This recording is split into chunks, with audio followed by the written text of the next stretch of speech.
The sneaker we're looking at today is nothing short of amazing. One of the best sneakers to release in 2025 so far, and well, let's be honest with ourselves. We'll be talking about this sneaker in December at that Sneaker of the Year conversation.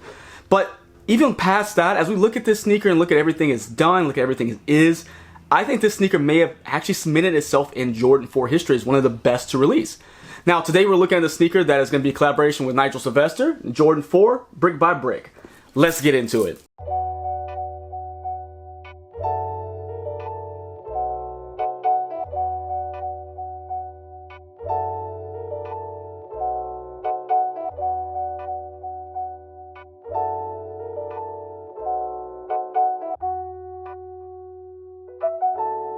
What's going on, everybody? It's Mike from the Sneaker History Podcast, and we are back with another video. Guys, thank you so much for joining. I really do appreciate you for coming on back for another video. And just like always, I appreciate you guys for being here. If you're new to the channel, thanks for stopping on by. I hope you like what you see. And for all those who've been here the whole time, thank you. I appreciate you guys for hopping on back for another review with me, another video. Now, today, I am more excited than I normally am. I mean, you guys already know I'm excited every time I do a video, but this one really takes the cake because this athlete I have followed for a long time. I really admire their story, how they, really did things a different way.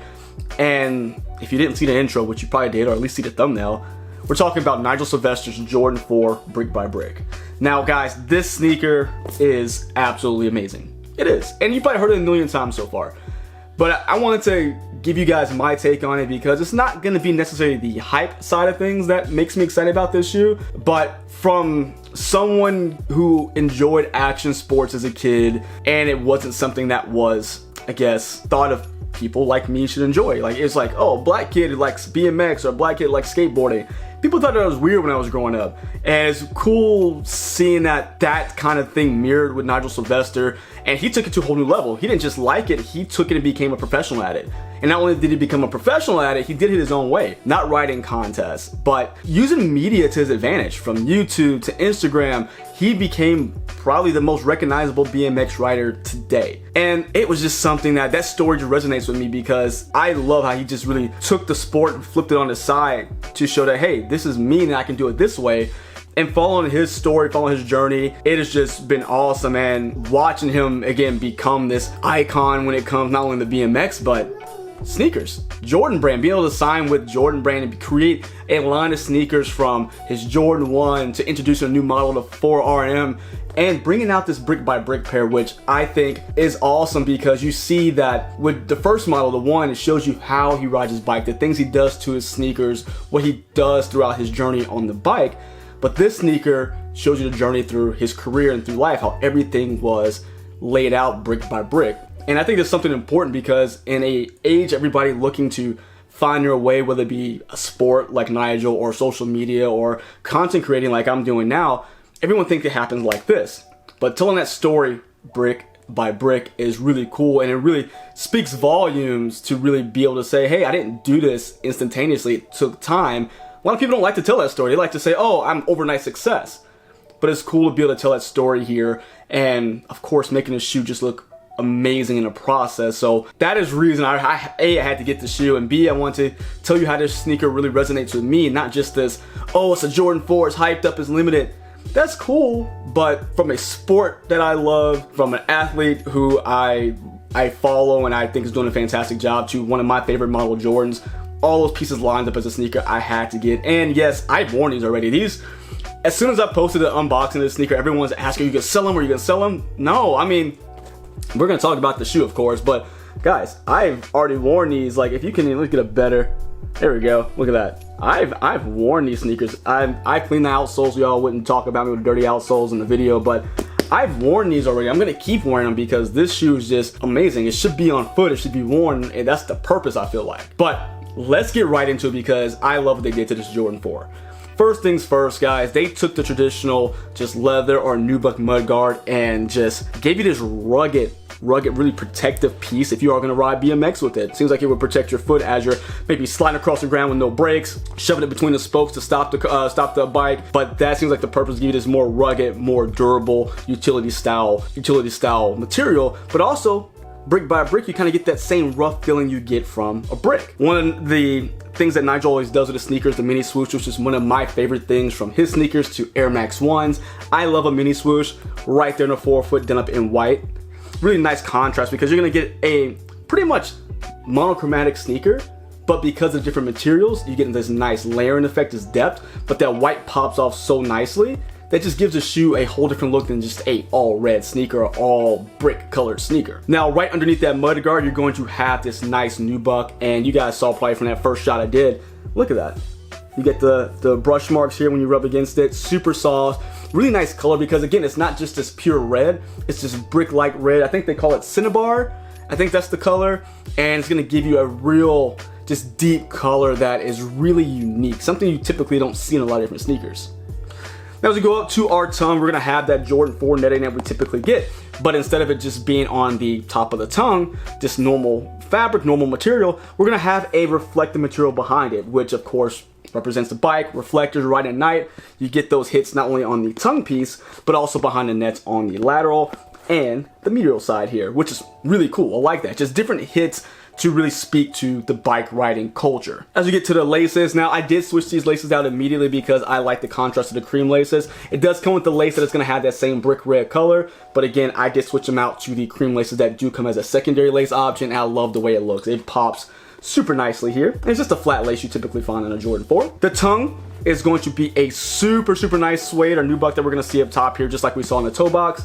It's gonna have our Jordan brand logo, of course, Jumpman with the flight, same patch you typically get on the Jordan 4. But on the flip side, instead of having the Jumpman back here, what is, actually, you know what? I can't remember, so hold on, let me get a Jordan 4. I cannot remember what is back there. Just slipped my mind. But let's go ahead and grab one. I think it's Flight. Oh no, it's just Air Jordan actually. So, I got the oxidized green pair from earlier this year. So this one just has the Air Jordan on there. While this one's gonna have Jordan Bike & Co. or Jordan Bike & Company. Oh, let's get a better, I got a B-roll shot, don't worry. I thought I had it, there we go. Jordan Bike & Co. established 2017, which is when he signed with Jordan Brand, and again, his first shoe came out in, oh, there we go, in 2018. You're gonna have your wings here. It's gonna have that same plastic wing we typically get. And now, I just really don't. Okay, bear with me one more time. Let's get another Jordan 4. Apparently I didn't prepare for this the way I should have, but it's all right. You guys are here for the ride. So let me pull these fours off. Now these are an older Jordan 4, so it's not the reshape, but it does have typically the same, it has that plastic wings that we typically get on it. So I pulled out the 4s. There we go. Now the reason I brought it out is I want to see if there's a difference in the wings, like the plastic they use here, which, nope.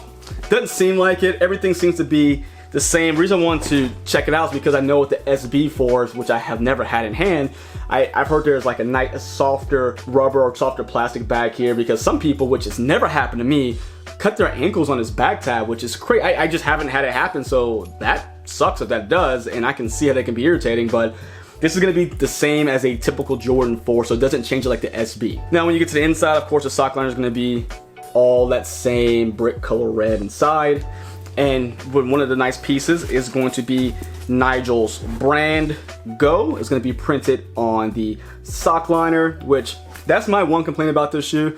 I hate these little Dream Cell insoles. I wish, because Nigel is a part of that extreme sport, that culture, that again, it's not skateboarding like SB, but same realm, right? So I wish they would have put in a nicer insole, maybe something with a zoom pod like they do with the SB Dunks. That would have been cool. I think that was a missed opportunity there. But other than that, I guess, whatever.